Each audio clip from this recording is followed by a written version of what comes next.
South America, they have probably the most famous killer whale culture of them all.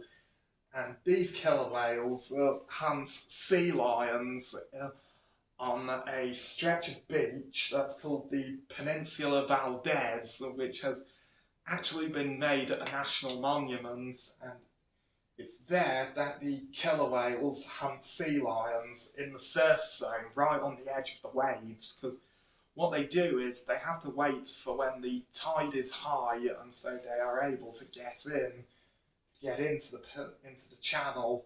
But also, if the sea lions are right on the surf zone at the edge of the waves, like here, the killer whales will actually charge in to grab the sea lions while they are in the surf zone and drag them back out to sea.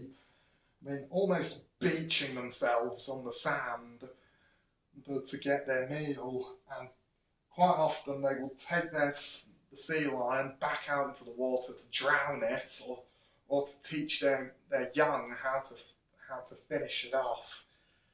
While that is the dark side of nature, what we've also got to understand is that the killer whales have got to feed themselves, but more importantly, they have to feed their calves as well. And this gives them a chance to show them what it is like to become the ocean's top predators. As you can see here, they also have enormous teeth. In fact, a killer whale can probably have teeth that are about the size of my hand. And of course, they are no danger to humans. That is, of course, unless they were to accidentally land on you. But they are also intelligent pack animals, and in Patagonia they have probably the most famous killer whale culture of them all, which is this. Of course, quite a lot of filmmakers come in from all over the world to try and film these killer whales hunting, and of course sometimes they can be there for weeks and not see anything. Of course, it's all about timing and just knowing when you've got it exactly right.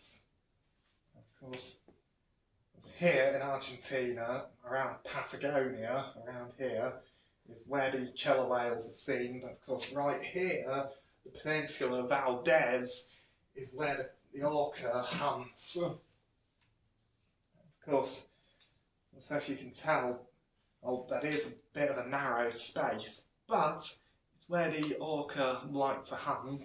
And of course, the next animals are these giant river otters. Now, the giant river otter is the longest of the weasel family. They can grow as long as I am tall.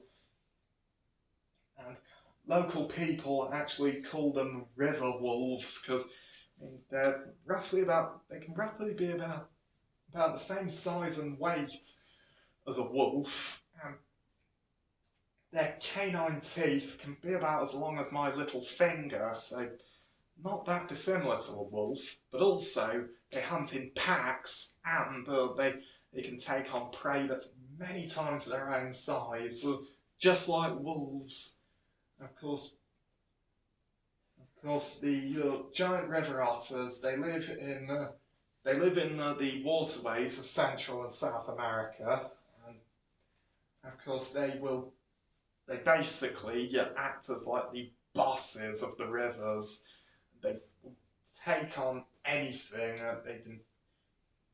As you can see here, they have ferocious teeth. In fact, their canine teeth can be as long as my little finger.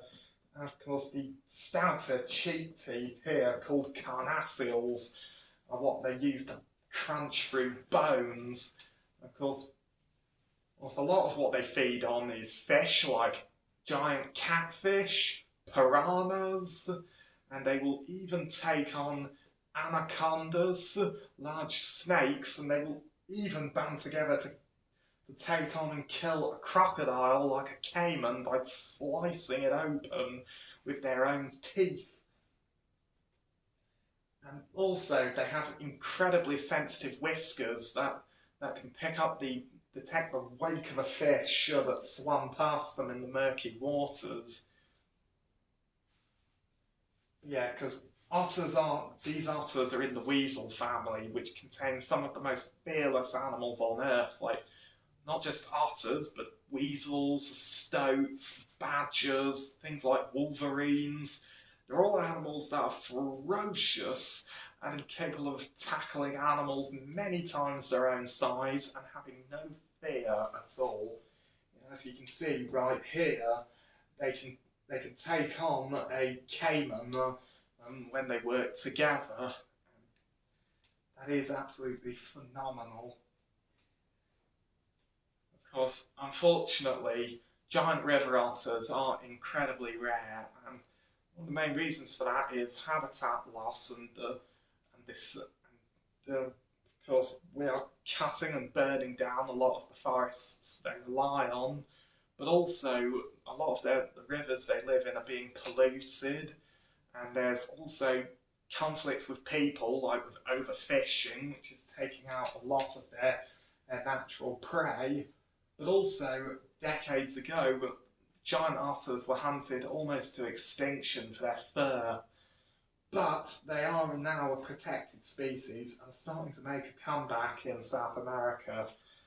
And of course, but even so, I still wouldn't advise trying to give one a cuddle, because they are in the weasel family and have a very dark side and could quite possibly shred a fully grown man like me in a minute.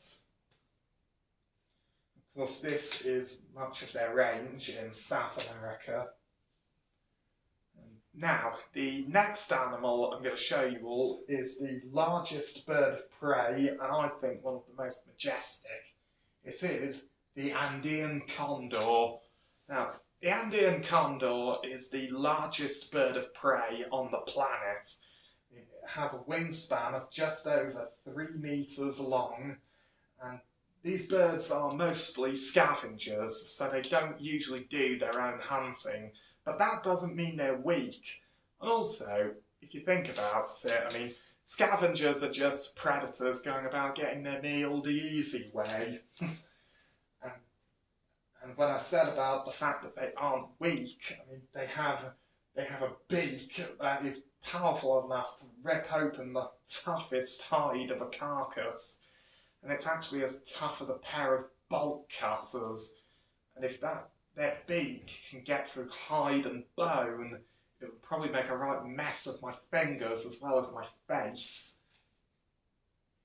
And of course, how you tell them apart, male from female, is because this one here is a male because they have a distinctive crest on their head, but that one there is a female. And also, condors can live to be just about probably over 40 years old, and they have eyesight that is absolutely phenomenal. Their eyesight is probably 8 times more powerful than ours. And in the Andes, when an animal dies, condors aren't usually the first birds to turn up. Usually the first ones that show up are turkey vultures. And turkey vultures are very unusual for birds because they have probably the most phenomenal sense of smell in birds, which is very unusual. So they can smell a carcass, and they and black vultures are usually the first to turn up. But they don't have the strength in their beaks to get through the tough hide and to open it up.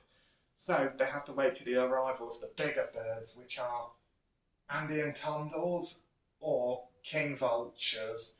And king vultures are probably a little bit smaller than condors, and they have distinctive clown-like faces.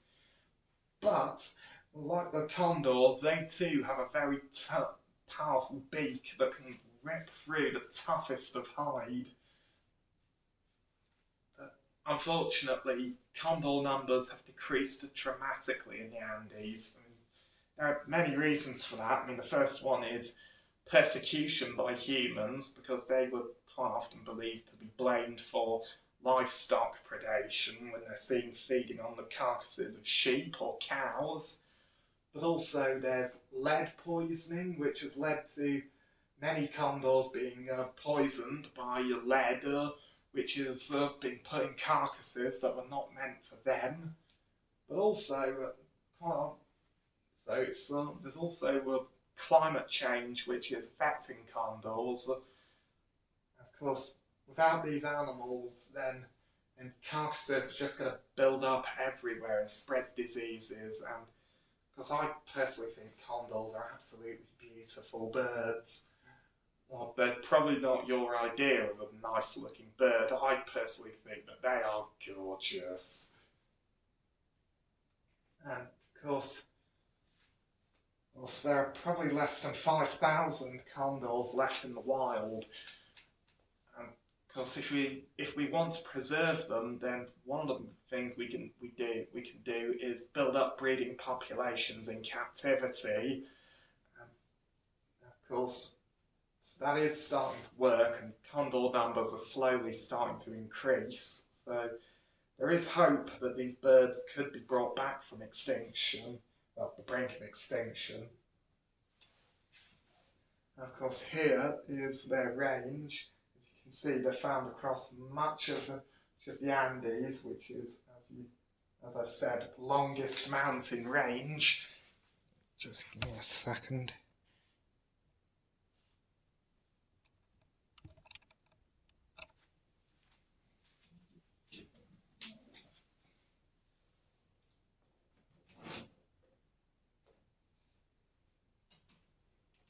What's going on there?